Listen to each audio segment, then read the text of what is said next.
Hey everyone, this is Brett Favre, Green Bay Packers Super Bowl champion, and you're watching Packers Total Access Live, your daily source for Packers content. Go Packers.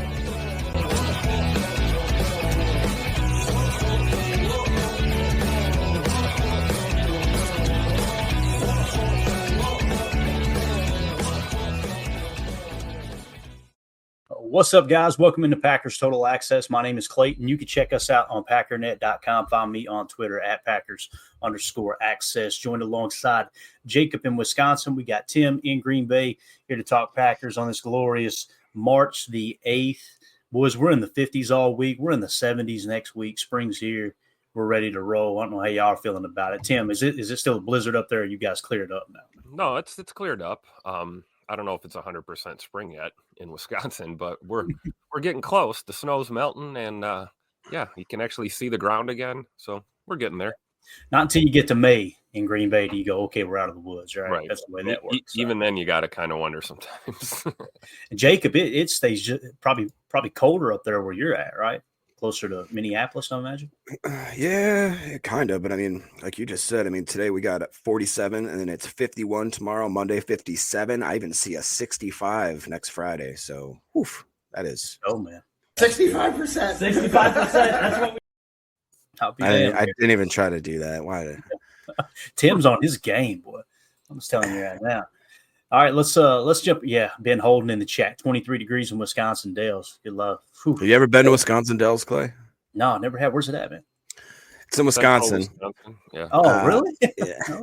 It is. I used to go there all the time when I was a kid. It's one of the most kitschy places you've ever been in your life, but it used to be really great, and now it's kind of just a lot of rundown water parks and cool old buildings and restaurants. But dude, if you were a kid and you went there in the 90s, that place was bussing, as they say. It was like Vegas for kids. It was. And the parents would just get schmammered everywhere. It's the good old days, man. You kidding me? Like, God, we ain't got time to get into it. I'm just telling you, growing up in the late 80s, early 90s, different era. Yep. And it was just awesome. It was absolutely awesome, man. Nowadays, your kids not allowed to ride in the back of the pickup. I remember when we went our Little League game, they'd throw us all in the back of the pickup and take us on about a 10-mile ride. And we're all chanting, we're number one. We'd be talking that ish, if you know what I mean. I remember Mom and Dad throwing me in the trunk of the car to sneak me into the drive-in movie for free. I've done that ever have to do that, ride in the trunk, so Mom can save $8. All the hacks, man. Mom had the cute. It looked like a little tackle box full of coupons, but we were balling. Yep. Let me tell you, we were balling. And I remember the paper food stamps. Whoo, she'd break out the pink. I go, oh, it's the pink one. We're getting something good today. Look at this. Oh, it's the good old days, man. First date me and Mandy ever went on. We went to the movies in Harlan, Kentucky, right, just down the road from where we grew up. And I'm heading to the movie. She said, swing into McDonald's real quick. I'm like, we'll get something in the theater. She was like, I ain't paying those prices. So she goes through. Hits the dollar menu, stuffs her purse full. I went, oh, this girl's a keeper. Clayton bought a ring that night. Oh, yeah. It was an onion ring, but still. I went home, said, Mama, I found her.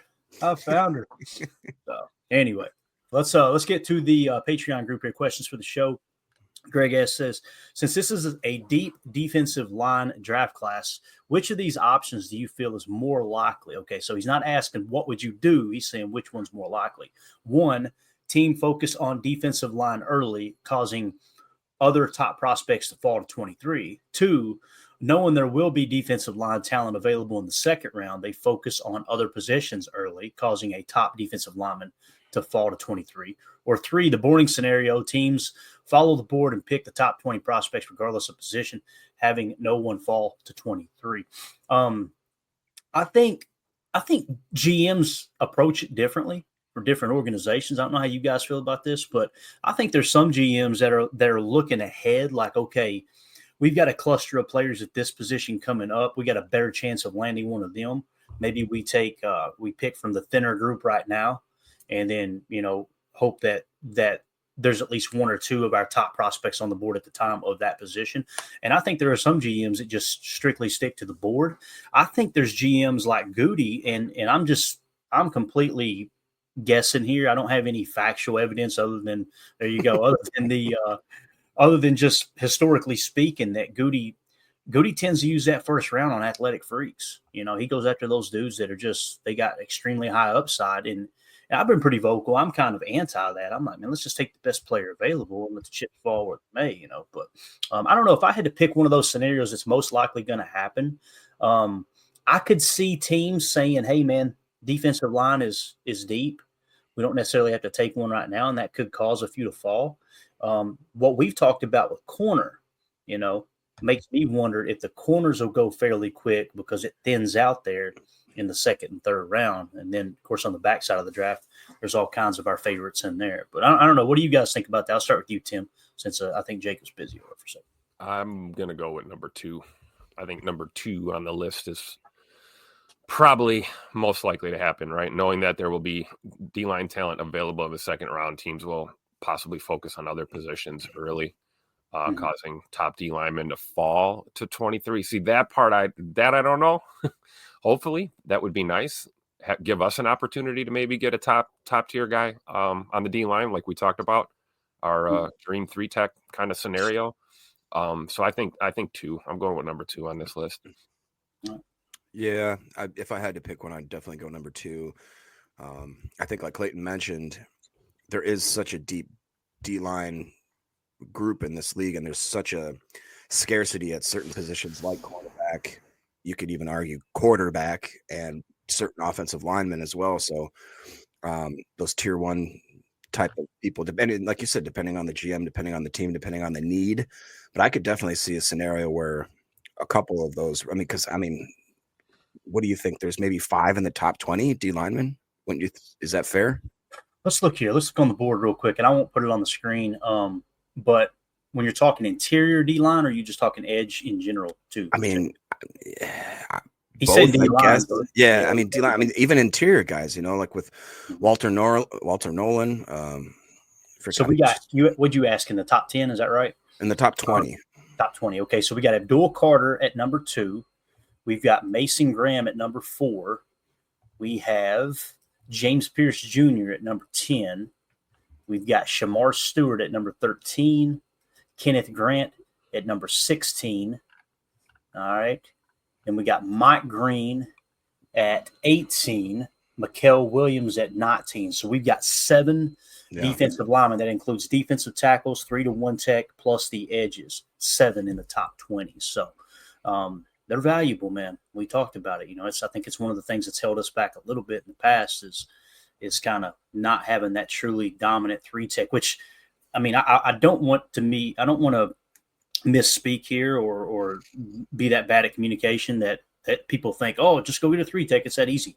They're not growing on trees, man. Those dudes, the ones that are truly dominant, everybody's looking for one. So it's really not that easy. But yeah, did that answer your question though, Jacob, about the top 20 there?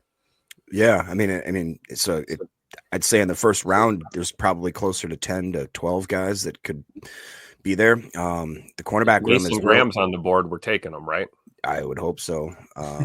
Yeah, these are at 23, right? Yeah, and then like I said, with the cornerbacks, what do you got? Siobhan, but he's coming off that injury. You got Will, the guy from Michigan. I don't know, man. And then you throw in the weirdness of how there's a few tight ends that could possibly sneak into that first round. And it's a very interesting draft because I think that in most drafts, recent drafts, it feels like you could kind of tell where the first 5 picks were going. You know what I mean? At least the first 3, that kind of stuff. I have no idea in this draft how it's going to actually fall. And I think people that say they do are kind of lying to you.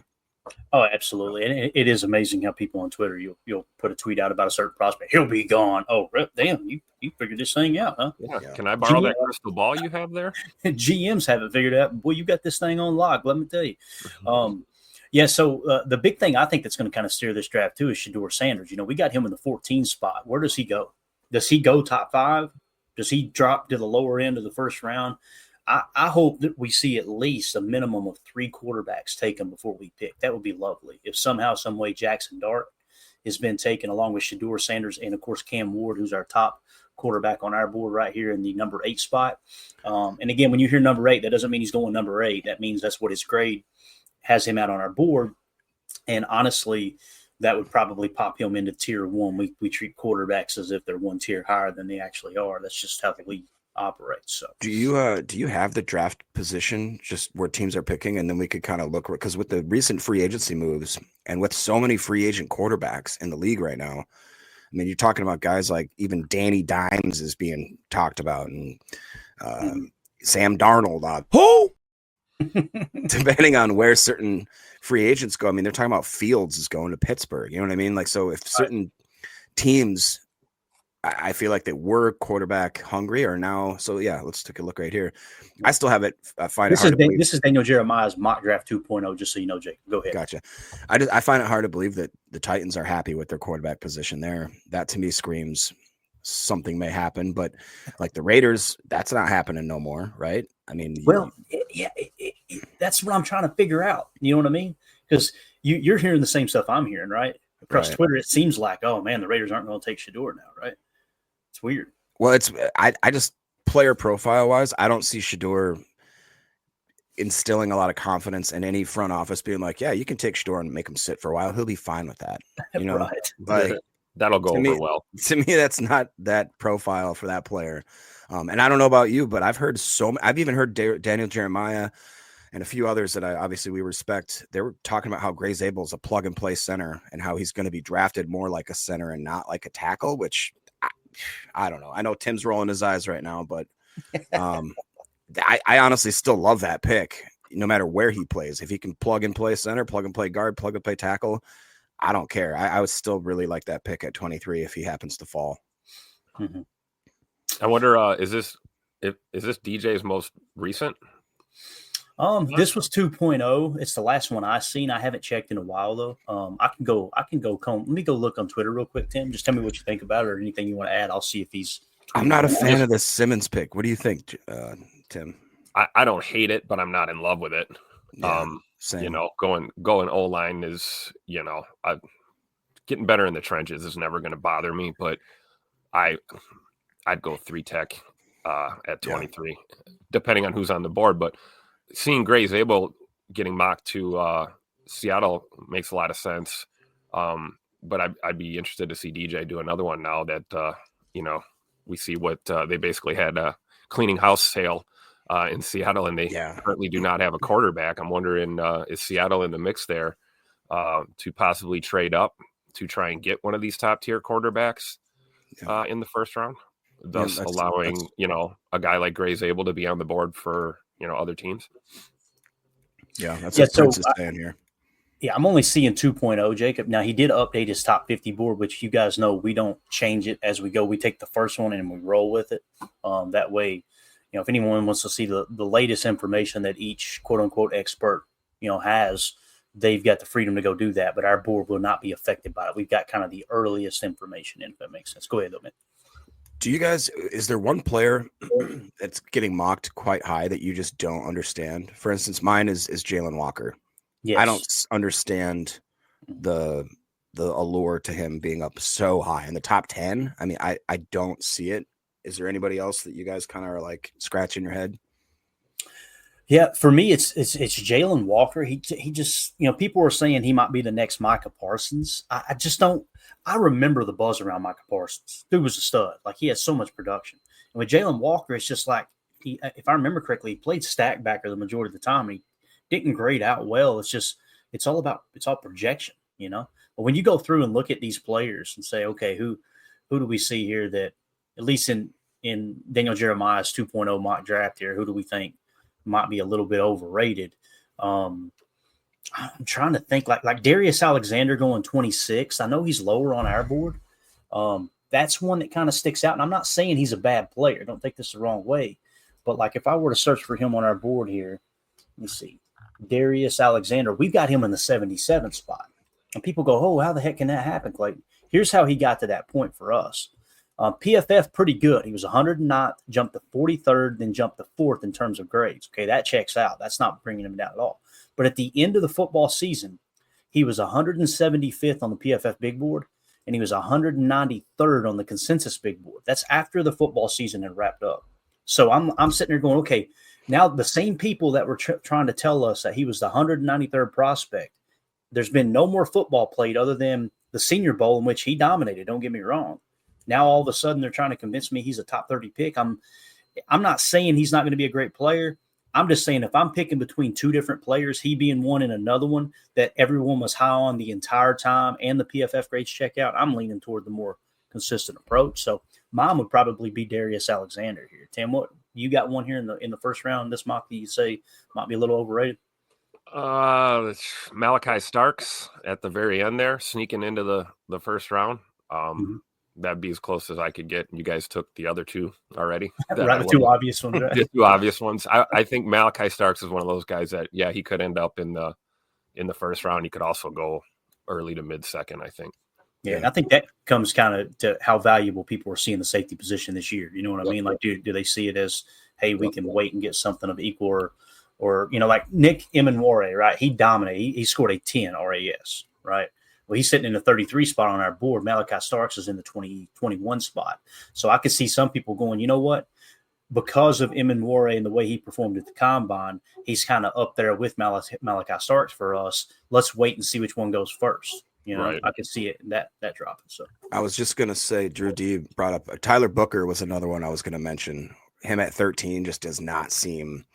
Tyler Booker going in front of Armen Membu to me is that's crazy. Yeah. That's crazy. I don't see Membu going past like pick 7 or 8. The guy's just too athletic, too big, too good.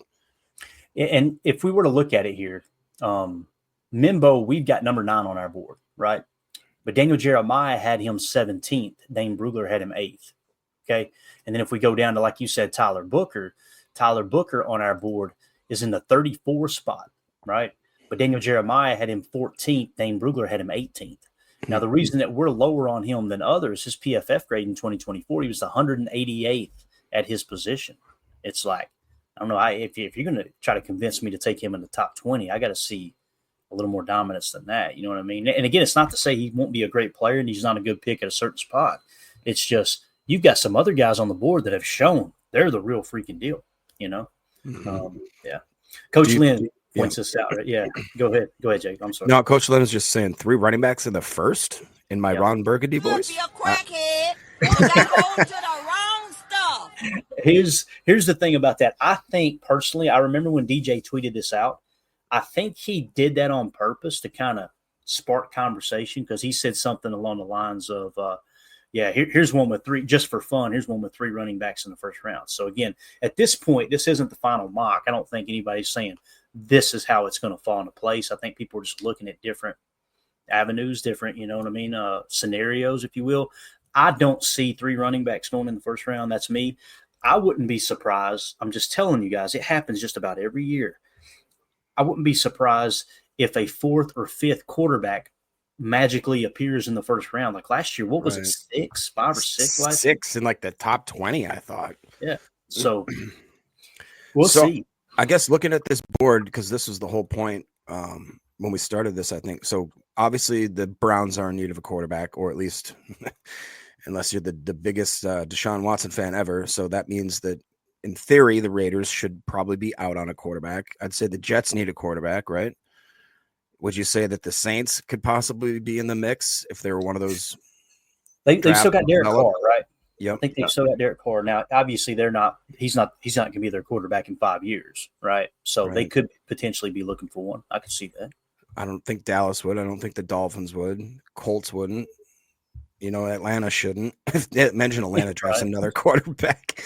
So basically, I mean, I'm just looking around, just trying to see. And then at 18, Seahawks, that's a glaring need right there. I mean, but there's not many others. You know what I mean? So is that 3 that we're up to? Let's do it real quick again. Tennessee, I would say yes to Tennessee potentially.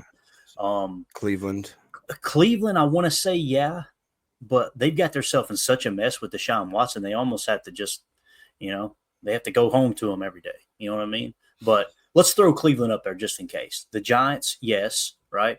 Patriots are good. Jaguars are good. Raiders, yes. Jets, yes, right? Panthers are good. Let's say the Saints are good. Let's say the Bears are good. Niners are good. Arizona's good. Cincinnati's good. Seattle, yes, right? Tampa's good. Denver's good. Pittsburgh is a triple yes. They're still looking for a quarterback, right? Chargers are good. So that's 7 teams that could potentially take a quarterback before we pick. Yeah. That's And exciting. I think LA could possibly be there as well. And then that's probably about it. So that is more than I thought. You know what I mean? Right. As far as, but you add in the free agency stuff and the quarterback carousel that's going around. And I read some news stuff that that people are waiting for Carson Wentz to be let go. I'm like, we're going back to Carson Wentz. All right. Okay. Yeah. Prince in the chat said if Shador falls past San Francisco at 11, Seattle at 18, and Pittsburgh at 21, other possible spots, Dart may go second half round 1, 2. That's a great point. And again, when we say there's 7 potential teams looking to take a quarterback, we're not saying there's going to be 7 quarterbacks taken in the first round. We're simply saying there's 7 teams that will probably be willing to bot on a Jackson Dart or whoever, they have as their third best quarterback. That could potentially happen for sure. Dart's very interesting because he graded out well, according to PFF. I'm trying to remember where we had Dart on our board here because I think we had Jalen Milroe slightly ahead of him. We had Jalen Milroe in the 56 spot with a 54.4 and got Jackson Dart all the way down at 73. But again, DJ's got him in the 41 spot. That's 33 spots higher than where we got him. That's called arithmetic, ladies and gentlemen. He was the best guy around. Dane Brugler had him at 57. Now, DJ does not have Jalen Milroe in his top 50, but Dane Brugler has him at 61. So those are 2 quarterbacks. Like, if there's going to be another quarterback that tries to slip in the first round, it sounds silly even saying it, but the thought of someone like a Jalen Milroe or Shu or one of those guys, Shao, however you say his name. Is that Louisville guy?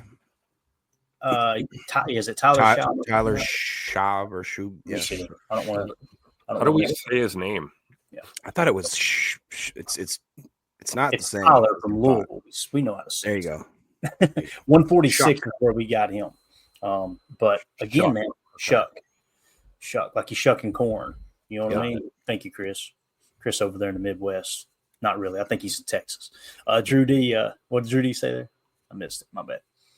It's all good. Let's move it along. This show sucks anyway, right?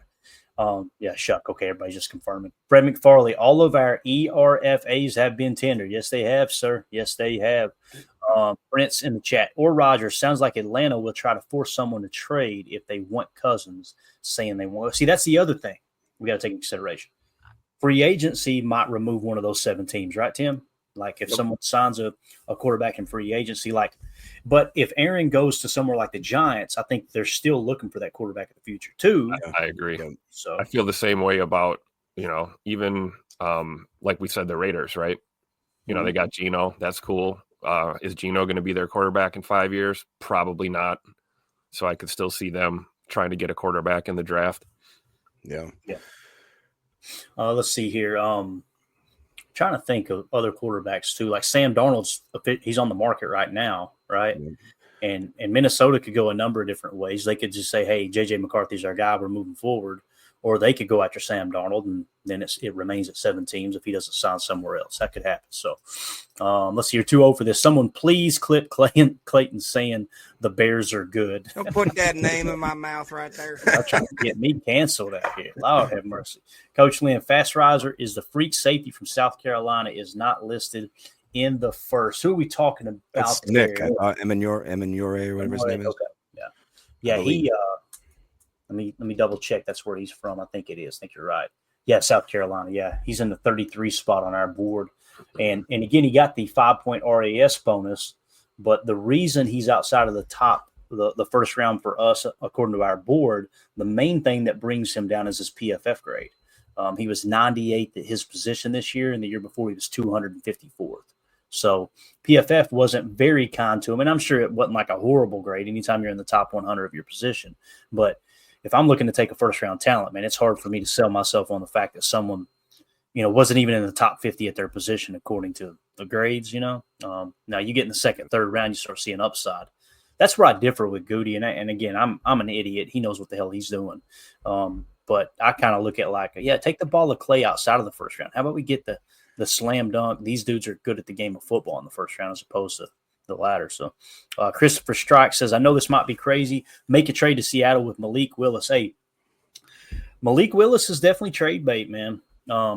I was pretty vocal about this last year. I want to get your all's take, see if anything's changed. My point was the fact that we've got a backup quarterback that can legit come in and win football games for you is so valuable.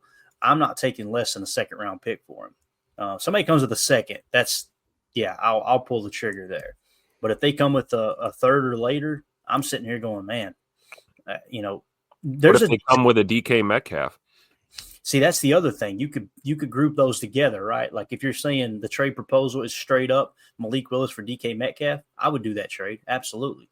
The problem is I jumped on a live stream last night or a live chat last night with Seahawks fans. I just seen it went live on Twitter. Let me jump in there and see what's going on. They called on me and was like, Packer fan, what you doing here? Whatever. And I was like, hey, I got a proposal for you. All right. First of all, I said, what the hell's going on out there in Seattle? They went, man, it's bad times, man.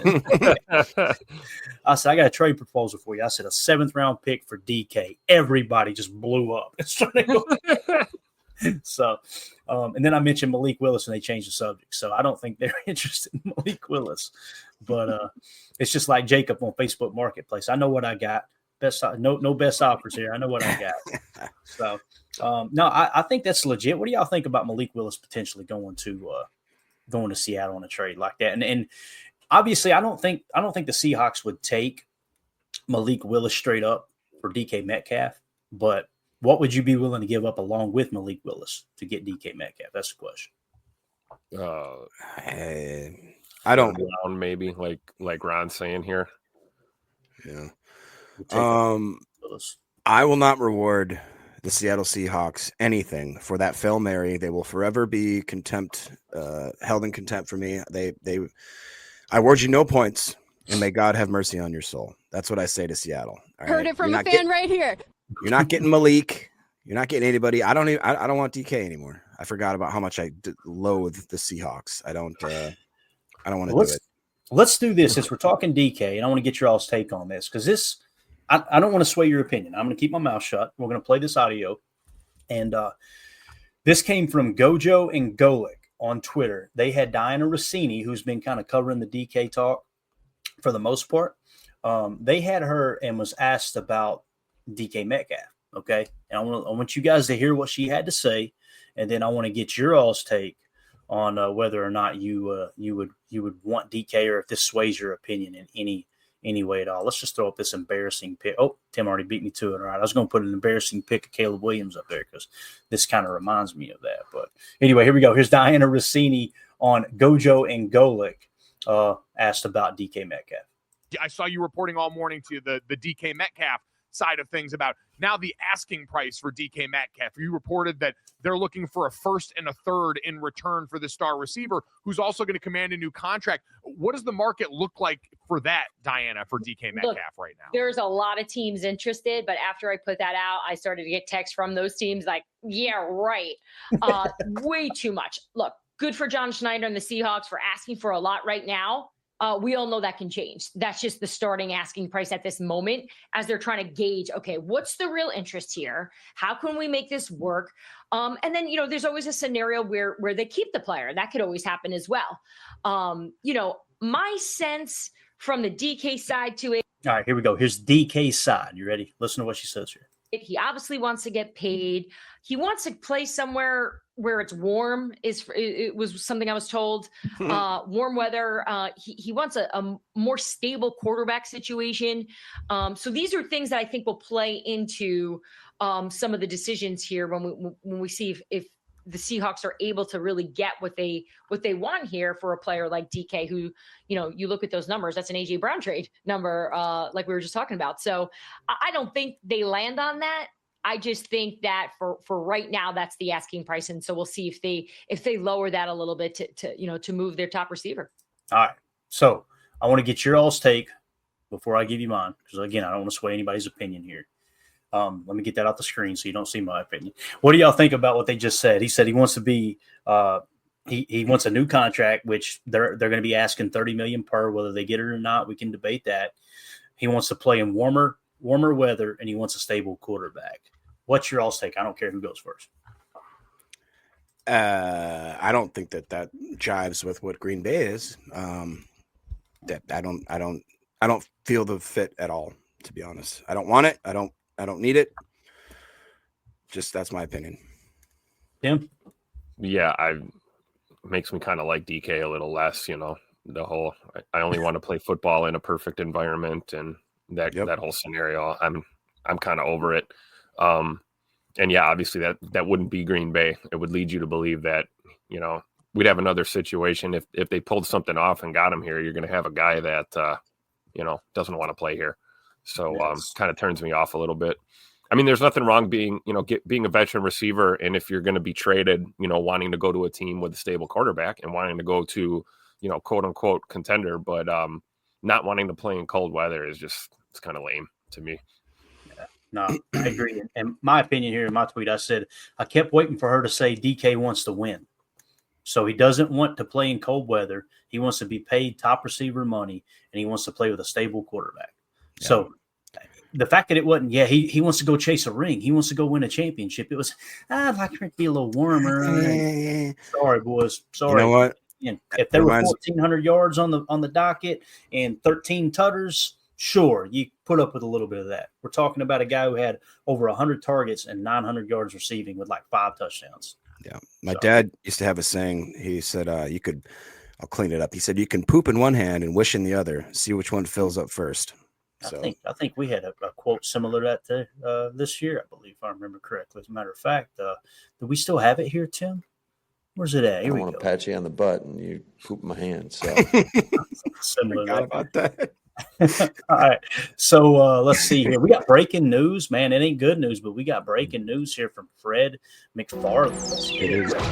Oh, nice. Said Xavier Worthy arrested last night. Ouch. So he was obviously the fastest receiver at the combine last year. Am I thinking right, boys? And obviously the Chiefs drafted him, and I feel like he had a pretty good year. Couldn't outrun those cops, though.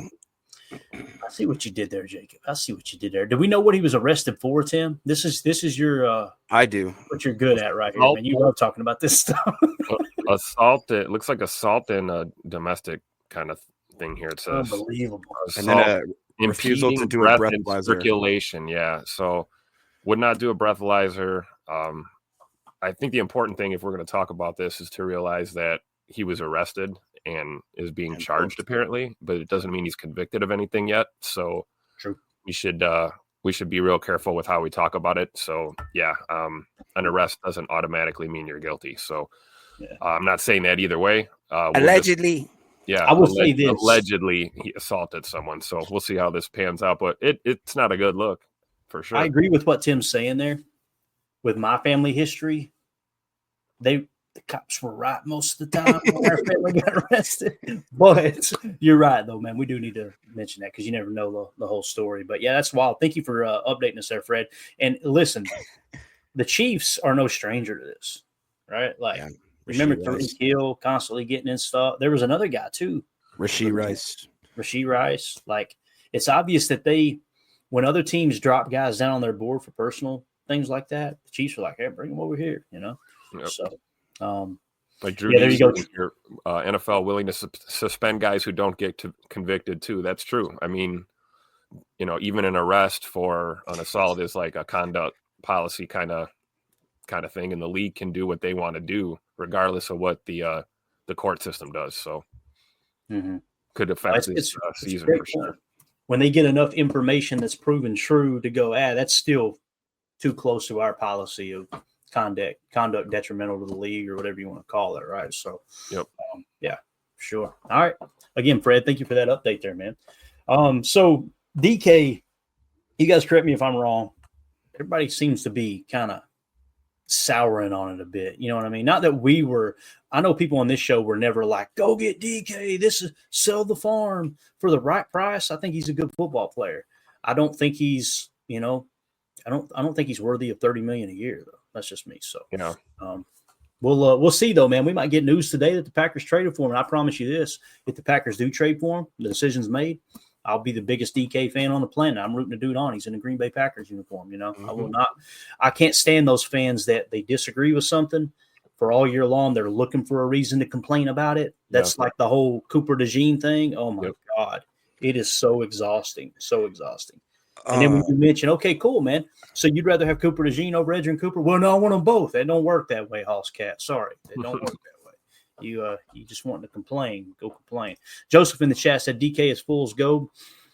Again, I think he's a good football player, Joseph. I don't want to come across the wrong way. It's just there's a difference between good and Hall of Fame. And when you're paying somebody $30 million per, you're pretty much saying this dude tilts the field completely in your favor. If he didn't tilt the field in his favor in Seattle, and that's the only thing I've been saying with DK is he had over 100 targets and didn't produce 1,000 yards. If he comes to Green Bay and he doesn't get those 100 targets, what makes you think he's going to have better production on less targets? And if your plan is, well, I want him to get 120 targets or 150 targets, okay.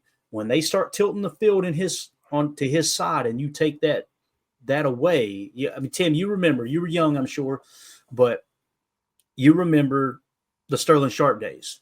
Sterling Sharp's a dog.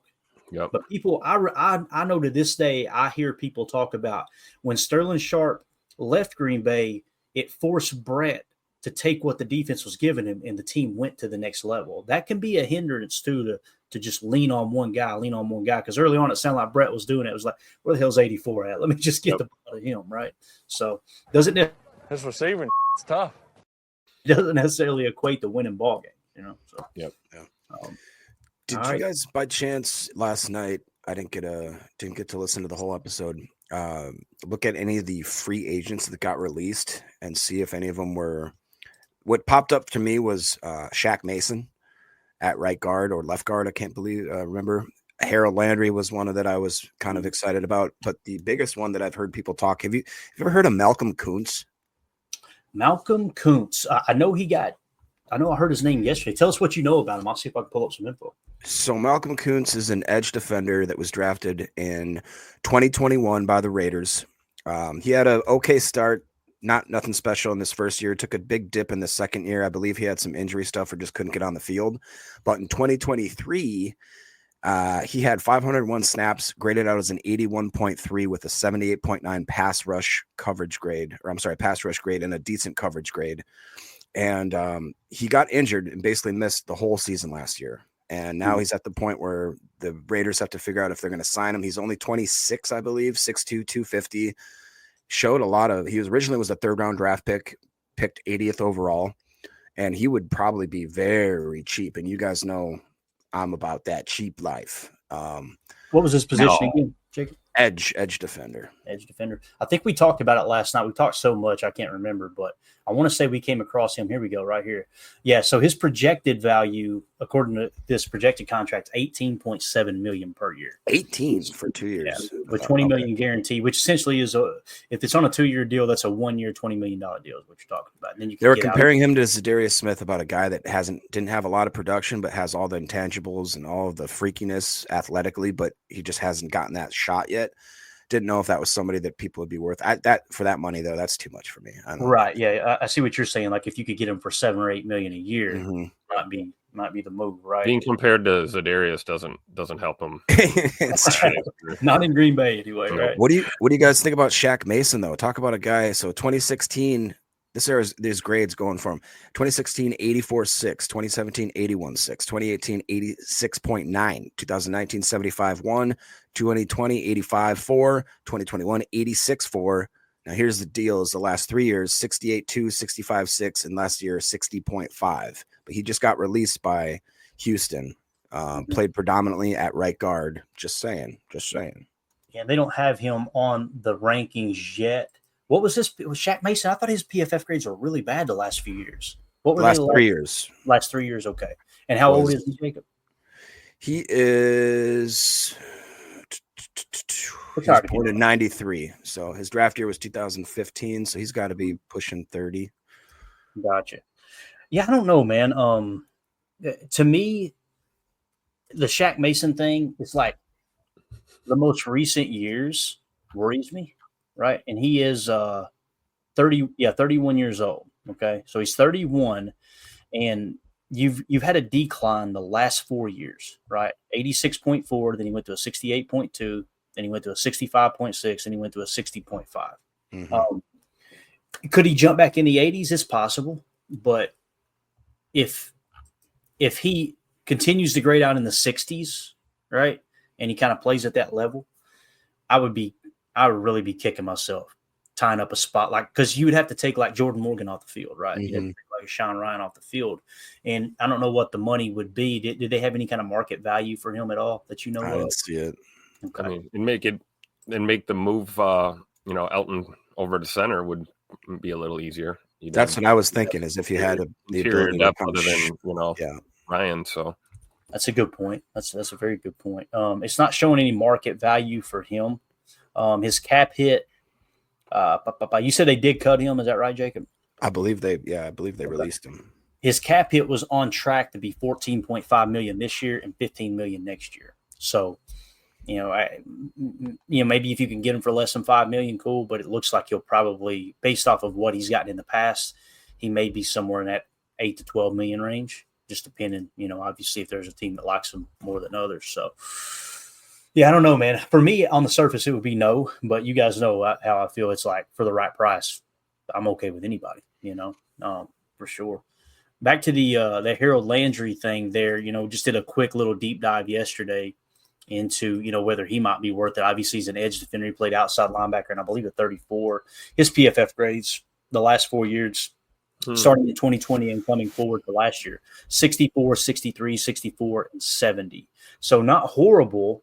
But what kind of value is he going to warrant on the market? That's the question, And I want to say I don't think we've got a market value there, but I think we had looked it up yesterday, and it was quite a bit higher than I wanted to give up. Matter of fact, I don't even see him on here right now.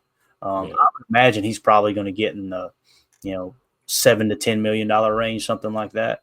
And I don't know how you guys feel, but for me, this is close enough to LVN type performance that hey, I would rather LVN get those reps, and I darn sure rather have Khalil Mack. Obviously, going to cost a lot more, but Drew D pointing out here too. Harold Landry is only 250 pounds, so I don't think he's a fit. He's more of kind of that hybrid type 34 outside linebacker.